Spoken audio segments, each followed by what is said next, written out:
Hello friends, welcome to the new episode of my channel. আমি Prince. তো এখন কথা বলবো তুফান নিয়ে। তুফান রিলেটেড একটা আপডেট সামনে এসেছে, অফিসিয়াল আপডেট, সেই কারণেই ভিডিও করছি। আমি একটা সিদ্ধান্ত নিয়েছি, অফিসিয়াল আপডেট ছাড়া আমি এখন সাকিব খানকে নিয়ে কোনো কথা বলবো না। তার পেছনে কিছু কারণ আছে, সেটা নিয়ে নয় পরে আলোচনা করলাম আবার। কিন্তু এখন যেই হোক, এখন কোনো কন্ট্রোভার্সি না আগে এখন একটা আপডেট তোমাদেরকে দিই, সেটা হচ্ছে তুফান রিলেটেড।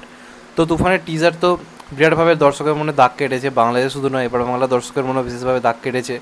এবং এখানে কতটা চলবে সেটা তো সময় বলবে, কিন্তু একটা মিনিমাম একটা হাইপ তো অবশ্যই ক্রিয়েট করতে পেরেছে। সাকিব খানের অন্যান্য সিনেমা আমাদের এখানে রিলিজ হলে যেরকম পরিমাণ কথাবার্তা হয় বা আলোচনা হয়, তার থেকে তুফান অনেকটাই বেশি হাইপ ক্রিয়েট করতে পেরেছে। এবং তার ক্রেডিট অবশ্যই রায়ান রফিকে দিতে হয়, সে যেভাবে প্রেজেন্ট করেছে জিনিসটাকে, সেটা সত্যি প্রশংসনীয়। তো এবার কিন্তু তুফানের প্রথম সং আসতে চলেছে, যেটা মানে খুবই ইম্পর্টেন্ট। কারণ কেন বলছি, যে ধরুন রাজকুমার সিনেমাটার সেইভাবে প্রমোশন হয়নি বাংলাদেশে, কিন্তু কিছু যায় আসেনি, কারণ বাংলাদেশে তার সিনেমা অল টাইম চলে, সেটা একটা কারণ। কিন্তু এইখানে যখন ইন্ডিয়াতে এবং ভারতকে, মানে ভারত এবং বাংলাদেশকে একসঙ্গে রিলিজে তারা প্ল্যানিং করছে, ভারতের দর্শককে যদি টানতে হয়, তাহলে কিন্তু সেক্ষেত্রে সিনেমার প্রমোশন, গান ভালো হবে, এগুলো খুব ইম্পর্টেন্ট। কারণ আমাদের এখানে এই জিনিসগুলোর ইম্পর্টেন্স রয়েছে। আজও কমার্শিয়াল সিনেমায় লোকে গান ভালো কি না, টিজার ভালো কিনা, এগুলোকে গুরুত্ব দেয়। তো যে কারণে তারা তুফানের যে প্রমোশনটা করছে, অনেকটা আমাদের বাংলা ইন্ডাস্ট্রি স্টাইলই করছে, কারণ এসবিএফ পুরো ইন্ডিয়ার দিকটাতে মার্কেটিংয়ের দায়িত্বে রয়েছে। এবং আমি বলেছি সঙ্গীত বাংলাতে জোরদার এটা প্রমোশনও হচ্ছে, পুরনো সঙ্গীত বাংলা অনেকটাই ফিরে এসছে।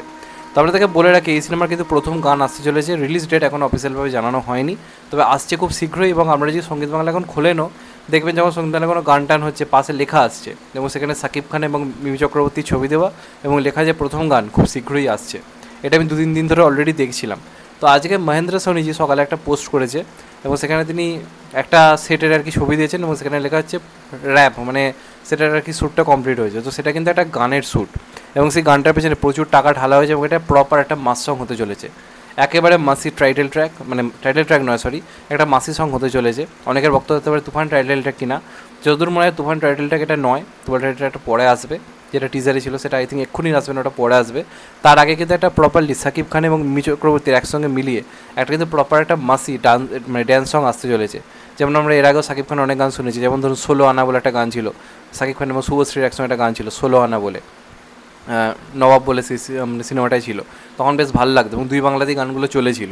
তো এবার আমার মনে হয় সেই দিনটা ফিরছে, যেখানে সাকিব খানের সিনেমার গান দুই বাংলায় ভালো রকম চলতে পারে, একটা রকম হিন্টস তো অবশ্যই দিচ্ছে।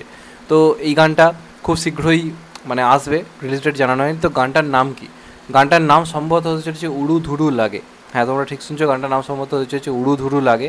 এবং আশা করি গানটার নাম শুনেই বুঝতে পারছো যেটা একটা প্রপারলি ওই মাসি কেওড়া টাইপের সং হতে চলেছে।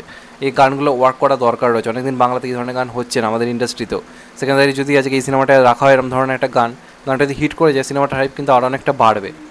তো গানটার নাম হচ্ছে উড়ু ধুরু লাগে এবং গানটা গেয়েছে সম্ভবত প্রীতম হাসান, বাংলাদেশি সিঙ্গার উনি। ওনার গানের আগে আমি সেইভাবে শুনিনি, উনি সম্ভবত গানটা গেয়েছেন, কারণ মহেন্দ্র সোনি যে পোস্টটা করেছে সেখানে উড়ু ধুরু লাগে কথাটা লিখেছে এবং প্রীতম হাসানকে ট্যাগ করা হয়েছে।